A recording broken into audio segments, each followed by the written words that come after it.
The Honorable Eric K. Shinseki is the Secretary of Veterans Affairs.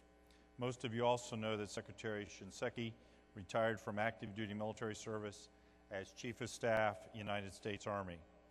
As the Army Chief of Staff, he initiated the Army Transformation Campaign to address strategic challenges and the need for cultural and technological change to meet 21st century mission requirements.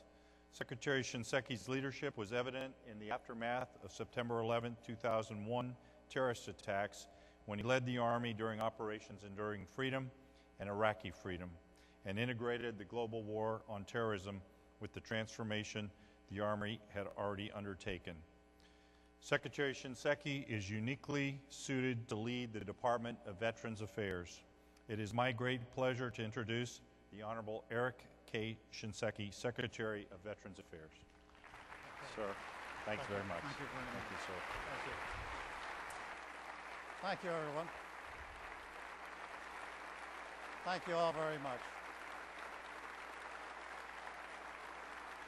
Thank you.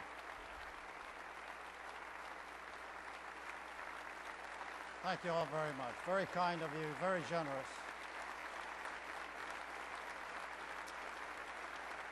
Thank you all very much. Thank you. Thank you all very much. Very, very kind and very generous of you. Such a warm welcome. Let's see if I can get a hooah out of everybody. Hooah? Hooah! Sounds a little weak. Let's try that again. Hooah? Hooah! Better. Sounds like you had breakfast. Well, General McKinley, thank you very much for that very kind introduction. And more importantly, thanks for having me here. And congratulations to you for holding this National Leadership Conference. Having held similar conferences in another life, I know how difficult it is to bring senior leadership together, even for just a few days.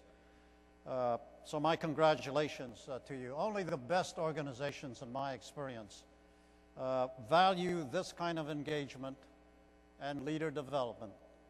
And I know that we have commanders and command sergeants major here all the way down to the battalion level. So this is leader development.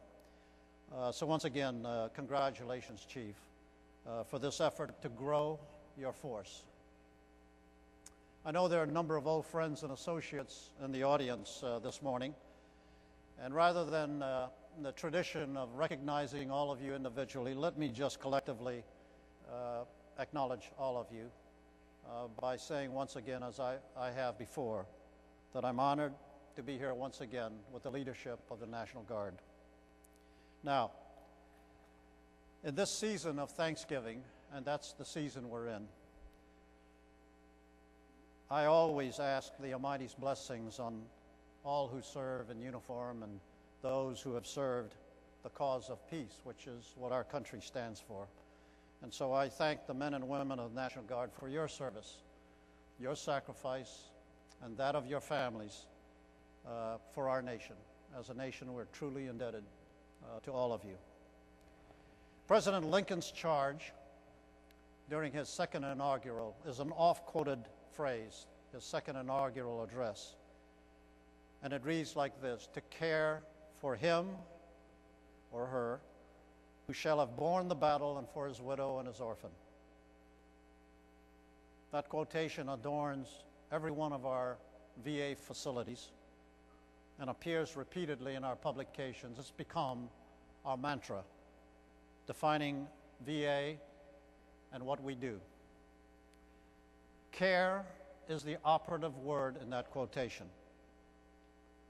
As a result, most see us as a healthcare organization, and for the most part, that's true.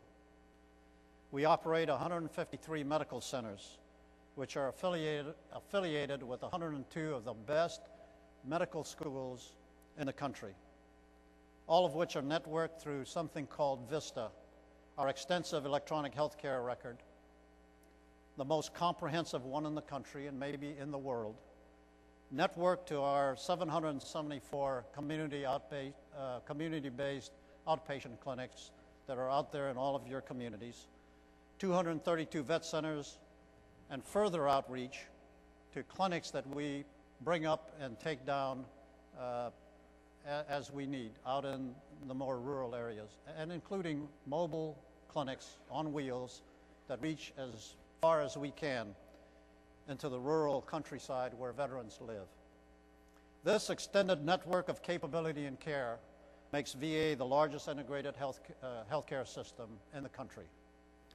Every day, more than 298,000 people come to work in our 3 divisions to serve veterans: our health administration, our benefits administration, and our National Cemeteries Administration, making VA the 2nd largest department in federal government.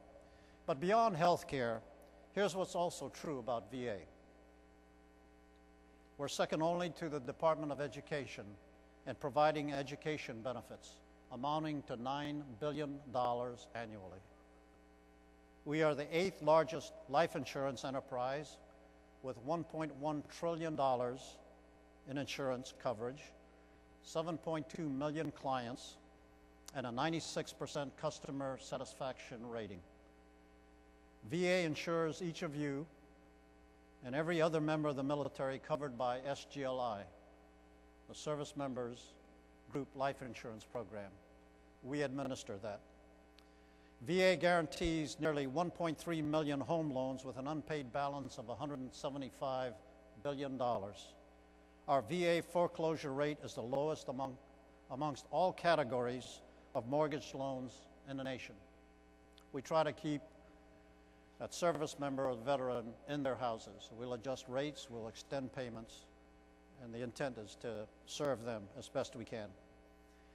VA operates the country's largest national cemetery system with 130 cemeteries.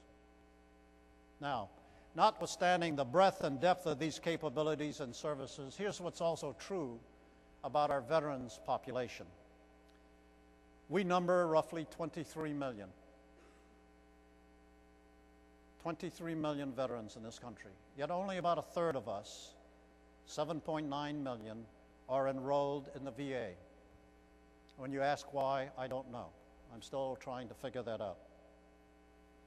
Of the 7.9 million, 5.5 million see us at least once a year, 3.5 million see us routinely, in some cases every week. Now, most of you have business backgrounds here. So in purely business terms, that would describe a 30% market penetration. If veterans are our clients, and they are, that's about a 30% market penetration. So caring for veterans and providing them the services and benefits they have earned is VA's sole reason for existence. Yet 70% of our market chooses to turn elsewhere for support, or they go without. Veterans lead the nation in homelessness, depression, substance abuse, suicides, and they're right up there in joblessness as well. We estimate that 131,000 veterans live on the streets of this richest, most powerful country in the world. Men and women, young and old, fully functioning and disabled, from every service, every component, every generation of war, even the current operations in Afghanistan and Iraq. Now, while the estimate of 131,000 is one that has declined over the past 6 years, some take comfort in understanding that we seem to be headed in the right direction, and we are. But the current economic troubles threatens to reverse that gain. And there's some sense that if we don't do something else, if we just do what we've been doing for the last 6 years, we'll lose ground by 10 to 15% over the next 5 years. Homelessness amongst veterans will again begin to increase. Well, I'm here to tell you that's not going to happen. Finally, 40,000 veterans are released from prison each year, part of a turnstile system of reinstitutionalization or homelessness. These snapshots don't come together very well for me. I don't know why 15 million veterans have chosen not to enroll in VA especially